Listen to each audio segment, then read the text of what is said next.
In the heart of a bustling Nigerian market, where the scent of spice, roasted meat, and fresh fruits fills the air, there is one store that draws a crowd every morning.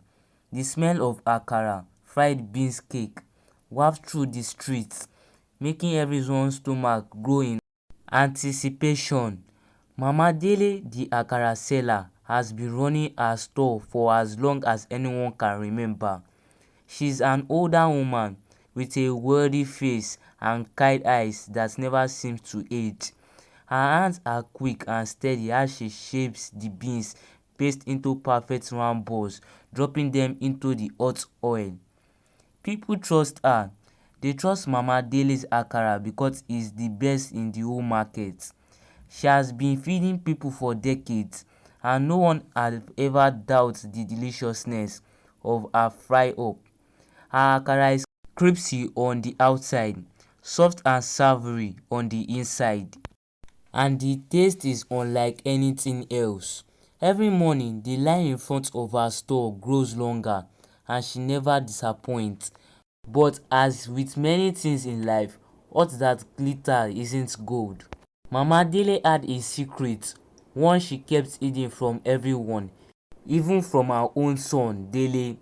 While she was known for her kindness and generosity, there was whispers that followed her whenever she went.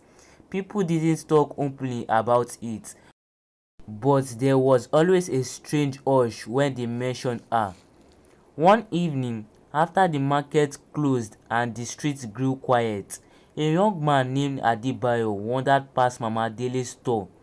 He was new to the area, having just moved from a village far from the city. He had heard the rumors, of course, the talk of Mama Dele's famous Akara, and the strange things people said about her.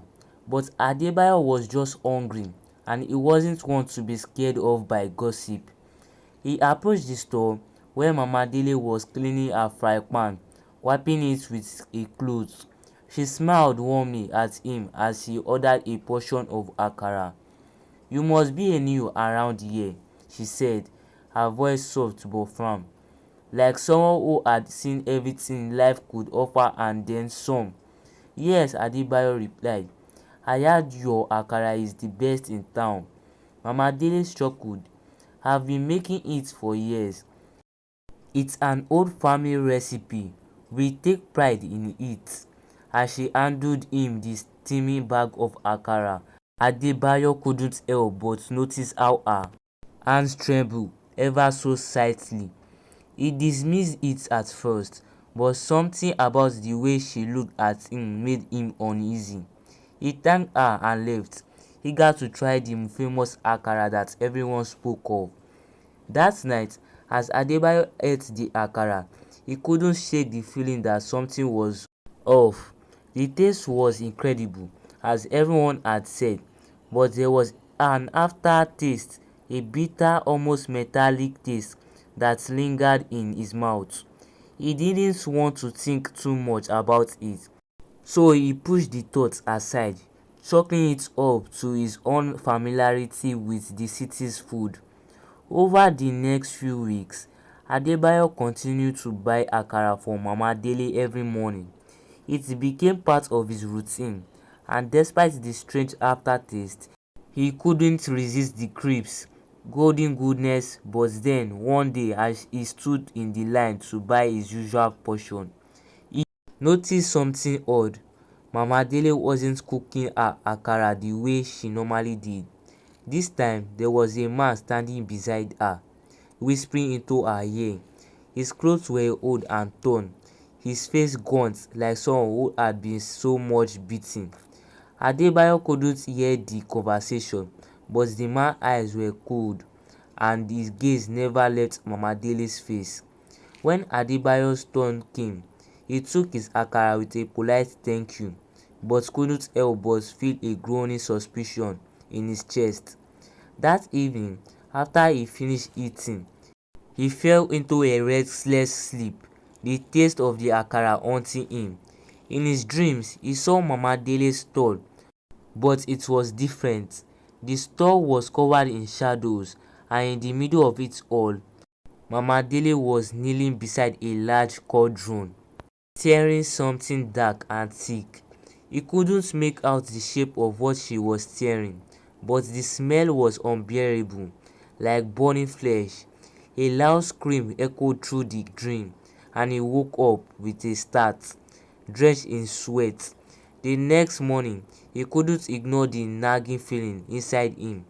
He had to know the truth about Mama Dele, so he went to the market early, watching as Mama Dele set up her store. There he saw the man from the previous day again. This time Adebayo approached him, asking casually, "Who is that man who always stand with Mama Dele?" The man looked at Adebayo, his eyes narrowing. "You should mind your business, boy," he said gruffly. "Mama Dele doesn't need anyone poking around her affairs." Adebayo's heart raised. Something wasn't right. He waited until the market started to die down before sneaking into the alley behind the store. The alley was dark and smelled of oil.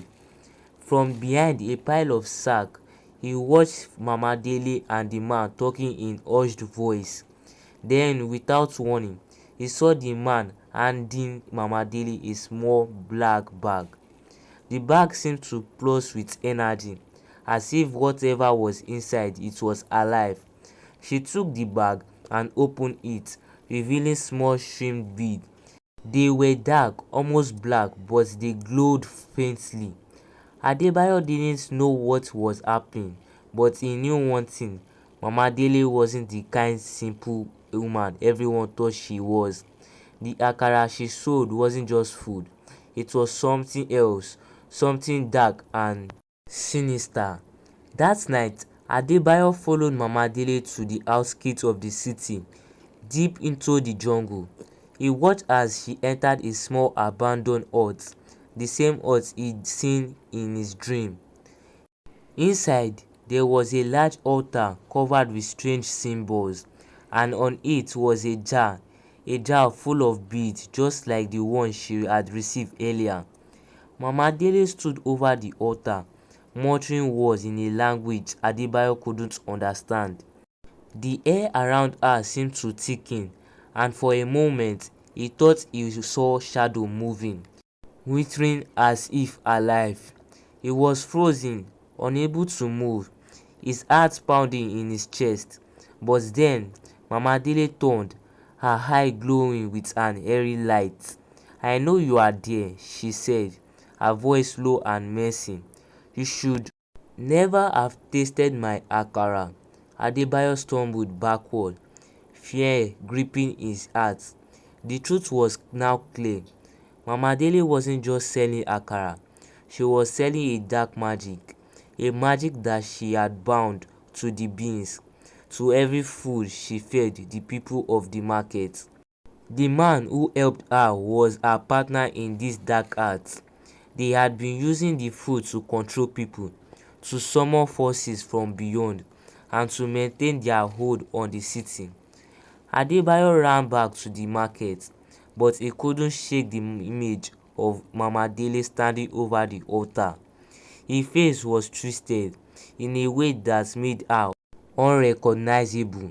The next morning, as the market came to life, he didn't buy akara from her. No one did. Soon, the whispers about Mama Dele became louder. People began to notice the strange things happening in the market, the dark occurrence that couldn't be explained. But by then, it was too late. Mama Dele and her partner vanished, leaving on their dark legacy behind. The Akara store was abandoned, the frying pans cold, and the market slowly fell silent. And so, the story of Mama Dele, the Akara seller with the dark secret, became a warning to the people. No one ever spoke of it again, but the scent of fried Akara, once beloved, always carried a hint of something else, a lingering memory of something that should never have been tasted. The end. Thank you so much guys for watching this video. Please do not forget to like this video Tell me what you feel about this story in the comment section. Guys, please do not forget to like and subscribe to this channel and hit the notification bell so if I post a new video you will know. Thank you so much guys. Bye.